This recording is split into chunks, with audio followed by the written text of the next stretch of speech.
Consent for the controversial Rosebank and Jackdaw oil and gas fields was granted unlawfully. That ruling by the Court of Session means Labour ministers must reassess the applications after they were initially signed off by their Conservative predecessors. Energy Secretary Ed Miliband will need to take into account the environmental impact of the extracted fuels being burnt. Labour's general election manifesto promised no new licences, but crucially, it also stated that the party will not revoke existing licences for North Sea projects. Both Rosebank and Jackdaw have licences and just need final government consent.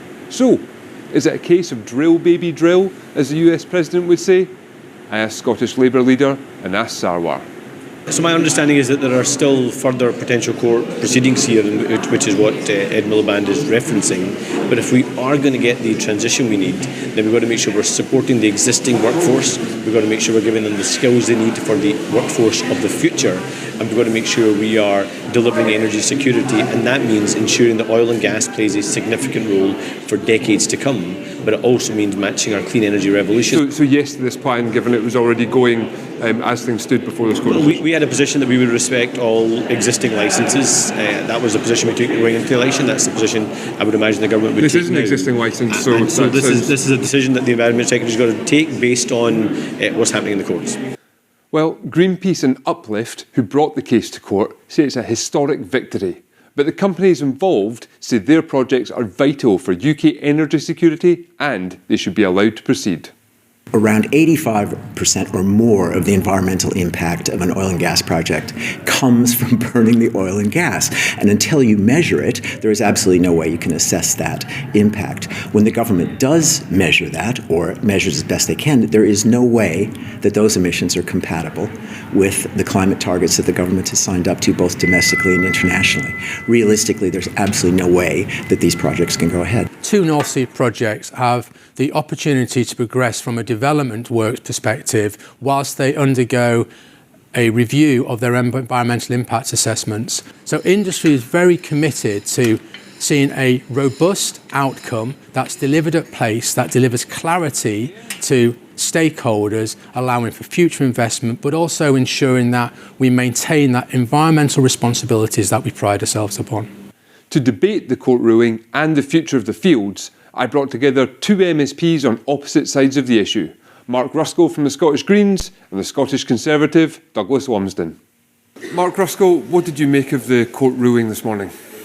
I think it's really important. I think it's a landmark ruling, and I think what we've seen from both the oil giants and the previous Westminster government is a refusal to really acknowledge the impacts on climate change of Rosebank and other licensed oil and gas fields as well. So I think what this judgment does is it will bring transparency, we'll be able to understand the climate impact of Rosebank, and I think it's then up to the Westminster government to consider that and hopefully make a decision to pull back from that licence. Well, but you, Douglas Lumsden, and how much of an error did the previous Conservative UK government make in putting forward something that's been deemed unlawful? Well, they made no error at all. I think it's disastrous news, especially for many of my constituents in the northeast of Scotland. This will bring job losses, I'm sure, and it will actually do nothing to protect the environment. All this will mean is we actually import more oil and gas from other places at a higher environmental cost. It just doesn't make any sense at all. Well, you say that about importing more, but most of the fuels that was going to be extracted in these sites were due for export. A little bit of gas coming to the UK, but the oil all being exported. So surely that argument doesn't stand up. The gas would all come to the UK. In terms of the oil, most of that would go for refining to Rotterdam probably, and a lot of that product would then come back to the UK. So it's better. It's not just about where it's getting used; it's about the jobs that it's supporting as well. And surely it's best that we produce. Use our own resources and protect the jobs that we have.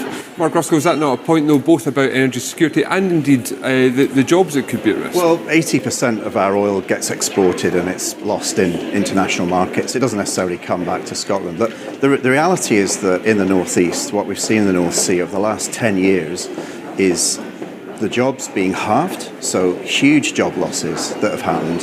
And that's because the North Sea is a declining basin for oil and gas. And the companies that during that 10 years have recorded record profits have not been reinvesting those profits from the North Sea back into renewable energy and back into the energy futures that we all need, which can tackle bills, can give us that energy security. So there's been a failure of governments to ensure that the profits from the North Sea are being invested in the future. And that's why we're seeing job losses and decline in the North East. We need to reverse that, and that's a real challenge for the Westminster government about how they incentivise that There's been a failure reinvestment. of the Scottish Government, including when Greens were present, though, has there not, to upskill workers and make sure that there are actually jobs there. We've heard this promise time and time again that the green jobs of the future would be coming around the corner, and they just don't really seem to be there. Well, there are jobs that are growing, but I'm frustrated that the energy strategy, the long-promised energy strategy that the Scottish Government are coming out with, we're still waiting for it. I inputted into energy strategy when Greens were in government. There should be good things in there that will see the growth of the sector and growth of manufacturing in Scotland. But we're still waiting for it, and I suspect one of the reasons we're waiting for energy strategy is because of this court ruling. There is a presumption against new oil and gas in the government's energy strategy that was there.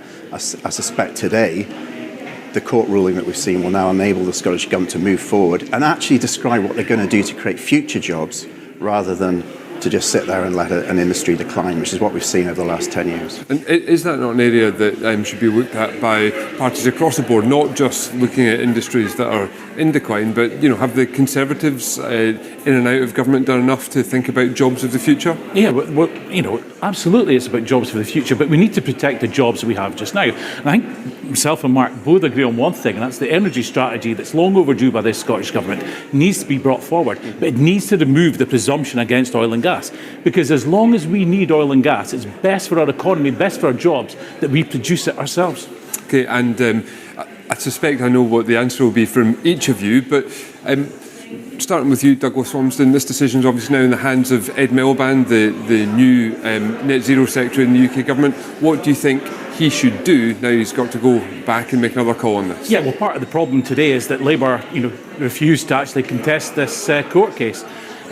Labour have got their disastrous policy about no new licences in the North Sea, which just means more imports.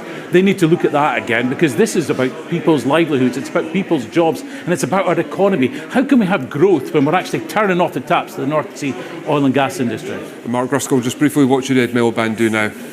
We should refocus on really getting that investment into renewable energy jobs of the future. We've got a fantastic growing industry here in Scotland, but it's not growing quick enough. So that's going to need investment. It's going to need those oil giants to stop taking profits out of the North Sea and rewarding their shareholders, and to start reinvesting it back into the jobs and back into the communities in Scotland. Mark Ruskell, Douglas Thompson, thank you both very much.